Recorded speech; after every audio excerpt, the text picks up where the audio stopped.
Monsieur le ministre, bonjour. Bonjour.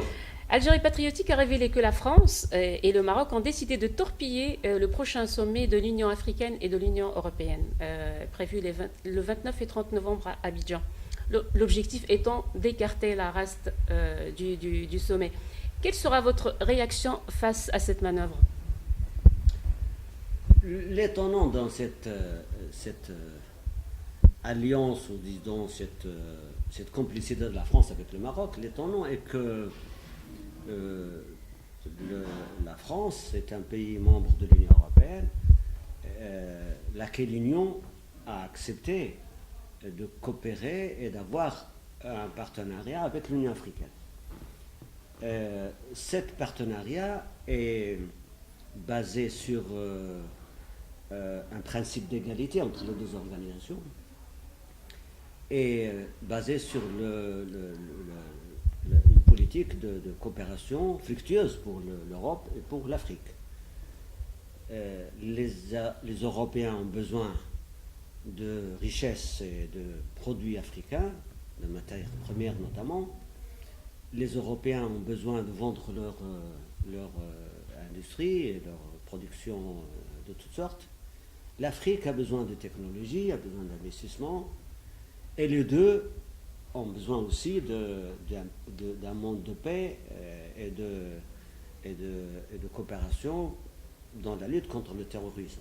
L'Afrique, beaucoup d'Africains immigrent vers l'Europe, donc nous avons avec les Européens une stratégie, commune qui englobe des secteurs clés de l'économie et de la politique vis-à-vis de certains nombres de sujets, parmi lesquels le dernier étant l'immigration et le changement climatique. Bon, alors, dans ce cadre-là, et en préparation du 5e sommet du partenariat entre l'Union européenne et l'Union africaine, décision a été prise pour tenir ce sommet à Abidjan. Entre-temps, entre le 4e sommet et le 5e, le Maroc a été admis à l'Union africaine. Le Maroc, en ce faisant, il a accepté sans préalable d'être admis à l'Union africaine sans condition et en respectant les dispositions et de l'acte constitutif et les décisions de l'Union africaine. Bon, les gens ont douté de cette sincérité du Maroc, alors qu'il occupe, alors que... Bon, l'acte constitutif de l'Union africaine impose au Maroc de respecter les frontières de ses voisins et de respecter ses propres frontières. Oui. Les frontières du Maroc reconnues par la communauté internationale, c'est ces frontières que l'on connaît tous, c'est ces frontières qui sont d'ailleurs affichées dans la carte à l'Assemblée générale des Nations Unies, aux Nations Unies ailleurs, et à l'Union africaine. Donc les frontières de 1956. Il était clair que cette admission du Maroc à l'Union africaine impose à celui-ci de respecter l'Union africaine et de respecter ses décisions, ce qui n'est pas le cas. Donc, en préparation de ce sommet, l'Union africaine et l'Union européenne se sont accordées de donner à ce sommet, à cette 5e édition, l'importance requise et de faire en sorte que ce sommet d'Abidjan soit un succès total. Mais le Maroc ne l'entend pas de cette oreille. Le Maroc a essayé de convaincre l'Union européenne de ne pas accepter la République sahraoui sous le prétexte que la République sahraoui s'est absentée volontairement et souverainement de certaines éditions antérieures. D'accord. Alors, mais cela n'enlève pas à un pays quelconque, que ce soit la race ou autre, qui s'est abstenu de partir pour des raisons ou autres, volontairement. Et le Maroc, donc, a profité pour dire que la race n'était pas présente dans les dernières éditions, mais il y a d'autres pays qui n'ont pas aussi assisté, volontairement. C'est pour cette raison que les anciennes éditions s'appelaient ou s'intitulaient l'Union européenne Afrique. Mais quand les Africains, quand les États de l'Union africaine ont vu que certains Européens, pour des raisons qui leur sont propres, de temps en temps excluait ou voulait exclure un pays déterminé, parce que, par exemple, le cas du Soudan, parce que le CPI poursuivait le président soudanais, parce que Blair, à un moment donné, Tony Blair ne voulait pas que Robert Mugabe assistait au sommet de l'Union européenne, l'Union Afrique. Donc, le Maroc a essayé de pousser l'Union européenne, de dire nous n'acceptons pas la République saharaoui parce que l'Union européenne ne reconnaît pas ce pays. Mais les Africains, et depuis 3 années, sont en préparation de cette 5e édition, étaient en train de réaffirmer une fois de plus que sur la base de l'agenda 2063, où nous avons réaffirmé la volonté de l'Afrique et de l'Union africaine de parler d'une seule voix, et que l'Union africaine, à l'instar de toutes les organisations régionales, se comporte dans une manière pour se faire respecter par les autres partenaires, a décidé, donc l'Union africaine, sur cette base et à partir de cette vision, a décidé de dire à tous les partenaires que celui qui veut un partenaire avec l'Afrique, avec l'Union africaine, il doit respecter et ses valeurs, et ses principes, et sa composition. Il n'est pas l'Union européenne ni aucune autre organisation régionale ou internationale ne peut exclure ou faire exclure ou imposer pour exclure un membre de l'Union africaine. D'où les décisions depuis 2015 répétées durant le sommet de 2016-2017 que tous les membres de l'Union africaine, sans exception, ont le droit d'assister à tous les sommets et toutes les réunions, à toutes les manifestations dans le cadre du partenariat. Cela était décidé, y compris lors de l'admission du Maroc en 2017, le premier sommet où les Marocains se sont testés et le dernier sommet de juillet dernier. Ce principe a été confirmé et réaffirmé par le Conseil des ministres et par les chefs d'État. Donc, le Maroc s'est précipité ces dernières semaines pour y aller dépêcher une délégation à Bruxelles pour essayer de convaincre les Européens, l'Union européenne, d'exclure la République saharaoui. La réponse était très négative, en lui disant, nous, c'est l'Union européenne. Toi, tu dois t'adresser à ton organisation. À vous, les Africains, de régler votre problème. Donc, dès le moment que la porte était fermée devant cette manœuvre marocaine, on voit qu'un pays européen, qui ne peut pas convaincre les Européens, notamment la France, essaye d'aider le Maroc à imposer à un pays qui est d'ailleurs ami de la France, la Côte d'Ivoire, de choisir entre un sommet Union africaine et Union européenne chez lui, à Abidjan, en Côte d'Ivoire, ou de suivre le Maroc. C'est la question donc, qui est posée, et que le gouvernement ivoirien se trouve dans une situation, disons, sous examen, sous les yeux de toute l'Afrique. Est-ce que Abidjan va suivre la pression, va subir, c'est ma question suivante, Monsieur le Ministre. Comment la France pourrait-elle casser le consensus africain pour tenter d'écarter la race de ce sommet, à votre avis? Il ne peut pas. Ce n'est pas un consensus, c'est une décision des chefs d'État. Une décision unanime des chefs d'État et des conseils des ministres. Ce n'est pas la France qui peut le casser. La France va essayer de convaincre le pays hôte de ne pas accepter, alors qu'un pays hôte doit être neutre, doit traiter les participants, que ce soit africains ou en dehors de l'Union africaine ou européens, sur le même pied d'égalité. Chaque organisation doit inviter ses propres membres, et les deux organisations, on ne doit pas les regarder d'une manière échelonnée. Il n'y a pas une suprématie d'une organisation vis-à-vis de l'autre.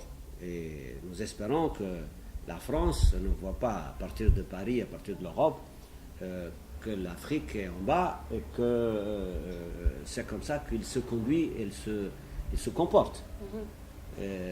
Les déclarations du ministre français Le Drian à Rabat démontrent malheureusement une certaine tendance certains dirigeants français de naviguer à contre-courant et de lier peut-être leurs intérêts et l'intérêt de la France à la monarchie marocaine contre les aspirations et la volonté de toute l'Afrique. Ils assument cette lourde responsabilité. Exactement, oui. Mais nous sommes convaincus que ça sera un échec. Est-ce que Le Drian a fait des déclarations juste pour contenter les Marocains et que dans la réalité, dans les discussions avec le Maroc, il aurait conseillé aux Marocains d'être apaisés et de savoir que la France ne peut pas faire ça? Ou est-ce que réellement il le dit parce que la France est engagée avec le Maroc d'essayer de convaincre la Côte d'Ivoire si jamais la Côte d'Ivoire prend le risque de ne pas accepter la participation de la race, il n'y aura pas de sommet à Abidjan, tout simplement. Parce que nous avons la capitale de l'Union africaine, Addis Abeba, qui peut accueillir le sommet, et nous avons 54 capitales, parmi lesquelles au moins une quinzaine seraient enchantées de recevoir le sommet Union africaine et européenne. Il n'est pas obligatoire de tenir le sommet à Abidjan. Si la Côte d'Ivoire n'est pas disposée pour A ou pour B, pour des raisons politiques ou autres. Vous êtes affirmatif, monsieur le Oui, ministre? je suis affirmatif. Ça sera un débat très intéressant, très important. D'ailleurs, ces jours-ci, le 16 de ce mois, d'ici 3 jours, nous serons à Addis Abeba. Nous allons discuter cela. Il y a une disposition que nous avons prise en janvier dernier qui dit que le pays qui n'est pas disposé pour des raisons quelconques et qui ne se conforme pas aux décisions de l'Union africaine sur la question du partenariat est objet de sanctions. Parmi ces sanctions, le fait de lui interdire le droit de recevoir des réunions de l'Union africaine ou des réunions de partenariat. Donc vous affirmez... Les choses sont très claires sur le plan légal, sur le plan juridique, elles sont claires. Donc, la Côte d'Ivoire, si jamais, parce qu'on ne peut pas dire qu'aujourd'hui la Côte d'Ivoire n'accepte pas la participation de la race. Ça, c'est une spéculation, c'est ce que les Marocains essaient de dire. Mais la Côte d'Ivoire n'a jamais dit ça. Au contraire, la Côte d'Ivoire avait informé la Commission de l'Union africaine qu'il va recevoir tout le monde en pied d'égalité. D'ailleurs, le pays hôte, le pays siège d'une conférence de cette envergure, signe un mémorandum d'entente avec l'organisateur qui est l'Union africaine pour dire que c'est les modalités. Respecter et traiter sur le même pied d'égalité tous les participants. Très bien. 2. Toutes disons, les offres, c'est-à-dire de hosting, toutes les ah là là, je ne sais pas comment on dit ça, comment on dit ça en français, j'ai complètement oublié ça. هذه الأشياء تعطى للدول par exemple les chambres, le nombre de chambres et le nombre de voitures qu'on accorde aux délégations doivent être au même pied d'égalité. Si ta délégation est 100 personnes, il y a des chefs d'État qui viennent avec 100 personnes, mais d'autres qui viennent avec 4. Oui. Même ils vont donner les mêmes... Même si le nombre est différent, ils auront les mêmes privilèges, disons, et les moyens d'accueil. Voilà. Très bien. L'accueil est égal pour tout le monde. L'hébergement et tout cela, et la locomotion est en nombre égal. Donc, c'est ça l'accord du siège. Donc, le pays hôte ne peut pas prendre des décisions politiques graves.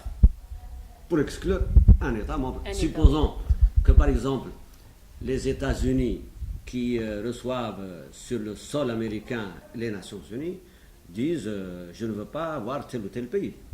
Il n'est pas possible. Beaucoup de pays condamnés sous sanctions américaines viennent aux Nations Unies pour assister parce que c'est les Nations Unies. L'exemple africain, le siège étant à Addis Abeba de l'Union africaine, l'Éthiopie reçoit la délégation érythréenne alors qu'ils sont en guerre, alors qu'ils sont en confrontation. Donc la Côte d'Ivoire en tant que pays hôte ne peut pas refuser la participation d'un pays quelconque. Et d'ailleurs, la Côte d'Ivoire ne l'a pas dit. Il ne faut pas dire que la Côte d'Ivoire, c'est la volonté du Maroc, c'est le vœu du Maroc et de la France. Et la France qui a fait cette déclaration qui est très surprenante et très étonnante. Nous tenons à dire, je l'ai dit hier à la conférence de presse, que cela démontre que c'est la France qui malheureusement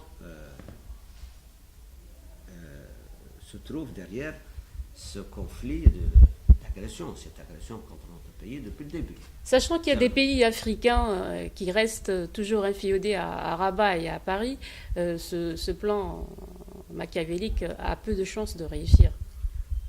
Ils sont minoritaires, ils se comptent sur le bout des doigts, mais leur argument est très battu en brèche. Premièrement, il y a une décision des chefs d'État et une stratégie de l'Union africaine. Une décision des chefs d'État qui dit que tous les États membres de l'Union africaine ont le droit d'assister à toutes les réunions du partenariat, que ce soit des sommets ou des événements ou des foires, n'importe quelle action dans ce cadre-là. Il y a une stratégie acceptée tout le monde, qui est la stratégie d'une intégration graduelle sur le plan politique et économique, d'où l'Afrique et les Africains ont fait le serment de travailler ensemble pour que l'Afrique prenne sa place qui lui revient sur la scène internationale, et dans ce cadre-là, l'Union africaine doit travailler dans ce sens. Il y a un élément nouveau qui renforce cette tendance. Le Maroc a regagné ce qui dit le Marocain, la famille africaine. Il y a une contradiction commune que le Maroc s'assoit avec la RAST au sein de l'Union africaine et ne veut pas que la RAST soit avec le Maroc assis dans d'autres enceintes. Et donc l'argument de ces 3, 4, 5 pays qui sont très connus, inféodés à Rabat dans cette affaire. Vous pouvez nous les citer, monsieur le ministre? À cause, tout le monde les connaît, à cause de l'influence française, se trouverait dans la difficulté de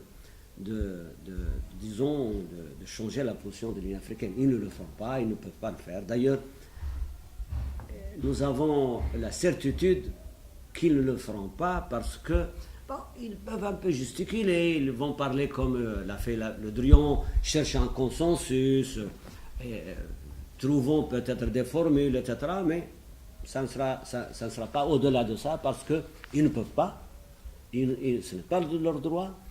Le droit et la légalité sont aux côtés de l'Union africaine, aux côtés donc de tous les membres de l'Union africaine, y compris la République saharienne.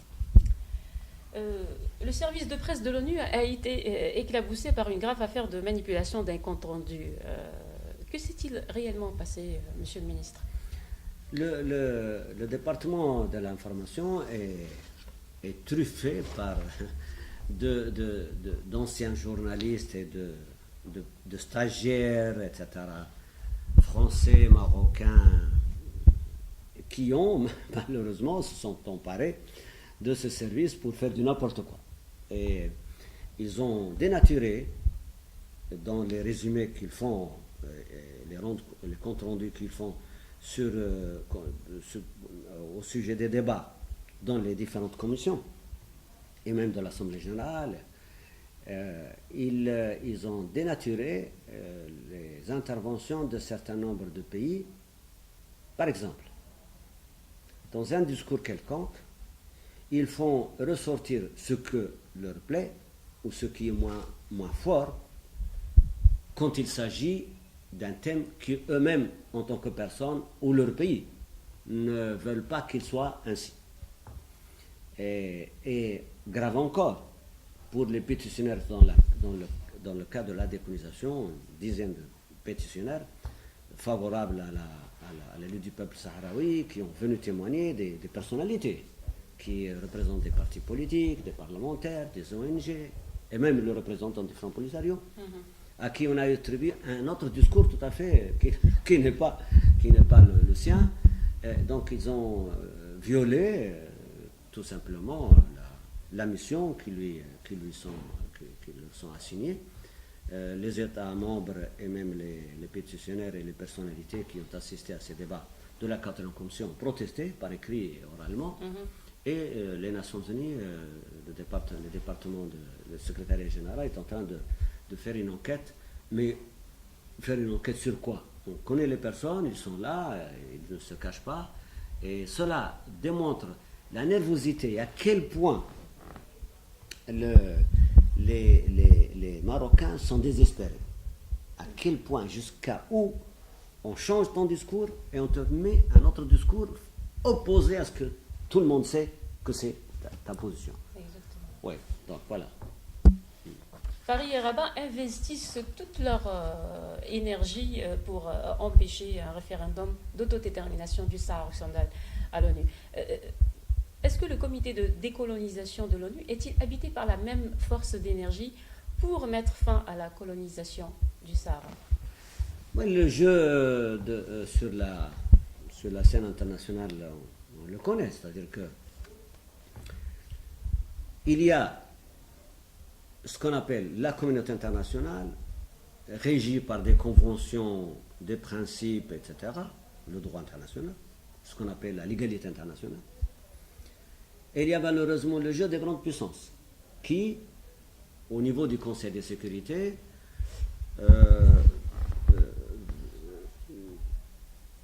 font des actions où chacune mène une politique qui n'est pas spécialement conforme au droit. Elle est conforme plutôt à ses intérêts. Dans ce cadre, la France, qui est le protecteur de Rabat, qui est celui qui a armé le gouvernement marocain pour envahir notre pays, c'est les armes et les françaises et les experts, entre guillemets, français, qui sont dans le cadre de ce contrat ou de cet accord de coopération militaire entre la France et le Maroc, se trouvent et ont la main mise sur l'état-major durant même les années de guerre. Donc, c'est ces officiers français qui ont conçu et construit le mur de défense, que les Marocains appellent le mur de défense, marocain qui partage notre pays et notre peuple. Et c'est la France donc, qui a, jusqu'à maintenant, depuis 1991, bloqué l'organisation des référendums. Chaque fois que le Maroc fait un blocage, la France le défend, donne des justifications erronées, tout à fait contraires à la réalité. Donc la France a usé de son poids en tant que membre permanent du Conseil de sécurité, lequel conseil est celui qui dirige la MINURSO. C'est toutes les missions créées par les Nations Unies dans le cadre de la paix, le maintien de la paix ou dans l'action dans une solution quelconque politique dans un pays, c'est le Conseil de sécurité. Au moment où l'Assemblée générale est chargée de la décolonisation. Et quand il s'agit de l'application, les moyens, etc., c'est le Conseil de sécurité. Une sorte de parlement du monde, l'Assemblée générale, et d'un gouvernement du monde, le Conseil de sécurité. Les non-permanents, c'est des secrétaires d'État qui n'ont pas de force. Alors que les permanents, c'est les ministres d'État qui ont les moyens et le veto. La France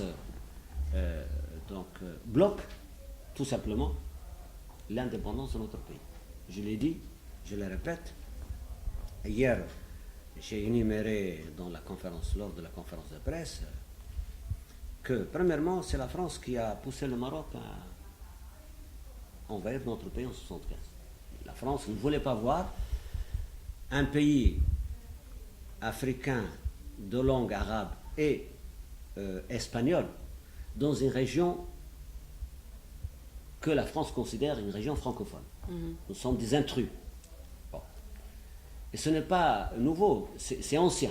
Déjà en 1884, après Berlin, la France ne voyait pas d'un bon oeil que l'Espagne met le pied dans un terrain que la France considère son terrain. Deux, la France est sensible et même allergique à tout ce qui est libération, mouvement de libération, etc. La France est allergique à l'indépendance et aux indépendants. La République sahraoui, aux côtés d'une Algérie indépendante, qualité pour son indépendance, cela renforcerait cette tendance maghrébine indépendantiste, c'est-à-dire souverainiste. Alors que le contraire, le Maroc est toujours un protectorat politiquement et économiquement de la France. Et voilà pourquoi la politique française la politique au Maghreb est une politique toujours coloniale. Il voit que la lutte du peuple sahraoui pour son indépendance est un prolongement de cette lutte algérienne et de cette lutte africaine pour l'indépendance et la souveraineté.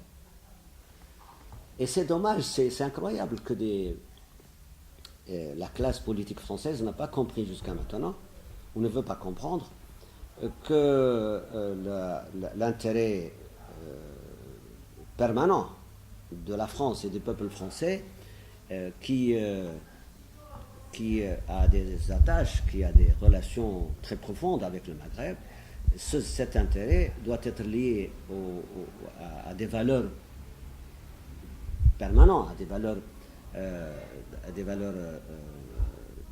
que l'humanité partage, de souveraineté, de démocratie, etc. Parce que cette connivence avec le régime alaouite marocain va à l'encontre, sur le plan au moyen terme et même stratégique, contre les intérêts de la France. Lier l'intérêt, dans le cas du Sahara occidental, cette position est très mauvaise, cette position de la France est très mauvaise parce qu'il lie les intérêts de la France avec l'agression, l'occupation. Alors, j'ai énuméré hier, comme je disais tout à l'heure, que la France a envoyé, a aidé le Maroc militairement envers notre pays. La France, quand le Maroc a signé l'accord de paix avec nous et l'organisation en acceptant l'organisation des référendums, quand le Maroc a fait machine arrière, c'est la France qui l'a soutenu au Conseil de sécurité. La France a donc aider le Maroc à interdire à la MINURSO, à la mission des Nations Unies, d'organiser le référendum. C'est la France qui, au Conseil de sécurité, refuse à la MINURSO de superviser et de monitorer les droits de l'homme dans le cas du Sahara occidental, alors que la France intervient militairement pour faire imposer, soi-disant, les droits de l'homme dans plusieurs pays. Et pour la démocratie. La France insiste pour qu'il y ait des régimes démocratiques. La démocratie, vous y croyez il intervient vraiment, militairement. Pardon ? Vous y croyez vraiment ? Non, moi je soulève tout simplement les contradictions entre le discours de la France et la réalité. Donc, dans le cas du Sahara occidental, l'opération référendaire et le référendum est une opération démocratique. Pourquoi la France refuse aux Sahraouis de s'exprimer librement et demande à un certain nombre de pays de tenir des élections libres? Qu'est-ce qui gêne dans la décolonisation du Sahara occidental?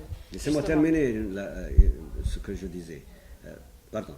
Il y a ça. Il y a aussi le fait que c'est la France qui a tracé les frontières du Sahara occidental avec l'Espagne. Nous voyons la France dans le cas des frontières africaines, parce que c'est un principe de jus cogens, c'est un principe obligatoire, c'est un principe de base de l'existence même de l'Organisation de l'Unité africaine et de l'Union africaine. La France est intervenue récemment, par exemple, au Mali, pour dire intégrité territoriale du Mali.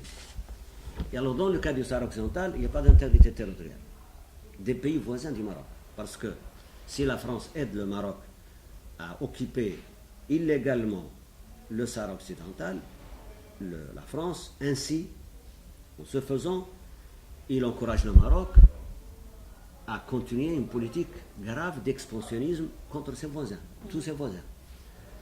Et une multitude de contradictions de cette conduite de la France, que se dit patrie des droits de l'homme, patrie démocratique, etc. Bon, le peuple algérien en connaît quelque chose. Il a souffert dans son chair cette colonisation qui a massacré des milliers d'Algériens, des centaines de milliers d'Algériens. Donc, malheureusement, cette politique de la France est l'obstacle majeur devant notre indépendance, devant le droit du peuple sahraoui, devant l'exercice par le peuple sahraoui de son droit à la détermination. Donc, cette déclaration de Le Drian dévoile une tendance à nous dire que le nouveau gouvernement de Macron, peut-être qu'il va poursuivre la même politique de ses prédécesseurs, et cela nous démontre d'une politique française qui va à l'encontre de la paix dans la région. Exactement. Et qui veut que cette région du Maghreb et l'Afrique du Nord-Ouest continue dans la déstabilisation. Est-ce que les intérêts de la France à ce moment-là, il faut se poser la question. Les intérêts stratégiques de la France ont besoin d'une certaine déstabilisation permanente pour pouvoir maintenir ses intérêts. C'est ça la question qu'il faut poser maintenant. Donc nous pouvons dire nous, Sahraouis au moins, nous pouvons dire oui. Parce que si réellement les Français s'inquiètent de la paix et œuvrent pour le bien-être du Maroc, par exemple, ils doivent conseiller au Maroc de respecter ses frontières et d'aider le Maroc, de nous demander à nous, à l'Algérie, à l'Espagne peut-être, à la Mauritanie, à la Tunisie, aux pays du Maghreb et aux pays voisinants, de se comprendre et d'aider le Maroc à se stabiliser. Mais l'Europe n'a pas pu créer et s'unir et créer peut-être l'Union européenne sans que la France et l'Allemagne acceptent l'existence de petits pays comme Andorre et comme Luxembourg, ou la Hollande. Si la France encourage le Maroc à continuer une politique d'expansionnisme et de mise en cause des frontières de ses voisins, la France a des mobiles politiques. Est-ce que cela est conforme aux intérêts stratégiques de la France? Est-ce que cela aussi est conforme aux déclarations publiques affichées par les gouvernements successifs de la France? Nous dirons non.